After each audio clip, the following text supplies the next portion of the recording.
Assalomu alaykum, sizlar bilan muhim kanal. Xorazmda ushlangan 14 yoshli tungi kapalak bo'yicha qo'shimcha ma'lumot berildi. Kanalimizga obuna bo'ling va bitta like tugmachasini bosib qo'ying. Avvalroq Xorazm viloyatining Urganch shahridagi tungi klublardan birining rahbari voyaga yetmagan 14 yoshli qizni klubda raqqosalik bilan shug'ullanishga yo'l qo'yib kelayotgani aniqlangan edi. Mazkur holat yuzasidan Xorazm viloyati Maktabgacha va maktab ta'limi boshqarmasi qo'shimcha ma'lumot berdi. Qayd etilishicha, joriy yilning 16 aprel kuni Urganch shahrida yashovchi 2011-yilda tug'ilgan voyaga yetmagan qiz tungi klubda raqqosalik qilayotgani aniqlanib, tegishli tashkilot vakillari tomonidan voyaga yetmaganlarga ijtimoiy-huquqiy yordam ko'rsatish markaziga joylashtirilgan.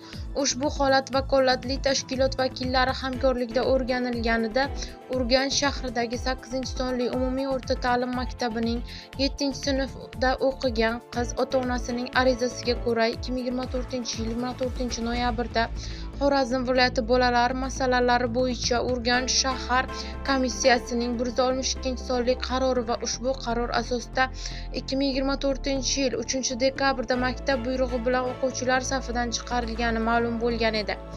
Voyaga yetmagan qiz ota-onasi bilan uzoq muddatga doimiy yashash maqsadida 2024-yil dekabr oyida Rossiyaning Sankt-Peterburg shahriga amaldagi tartib bo'yicha hujjatlarni rasmiylashtirib chiqib ketgani va joriy yil fevral oyida O'zbekistonga qaytib kelgani, biroq ota-onasi yoki tegishli tashkilotlar tomonidan bu bo'yicha maktabga xabar berilmagani aniqlangan. Ushbu o'quvchi bugungi kunda viloyatdagi hech bir maktab ro'yxatida qayd qilinmagan. Qayd etilishicha, mazkur holat yuzasidan tegishli tashkilotlar bilan hamkorlikda o'rganish ishlari davom etmoqda. Eslatib o'tamiz, joriy yilning 7-fevral kuni O'zbekiston bo'ylab Ariant keng ko'lamli tezkor profilaktik tadbir o'tkazilgan edi. Tadbir davomida axloq va sog'liqqa qarshi qaratilgan jinoyatlarni aniqlash, OIV, oitis va boshqa turdagi yuqumli teri tanosul kasalliklarining tarqalishini oldini olish maqsadida saunalar, spa salonlar, massajxonalar, karaoke barlar, mehmonxonalar, hostellar, tungi klublar va boshqa jamoat joylarida tadbirlar olib borilgan edi.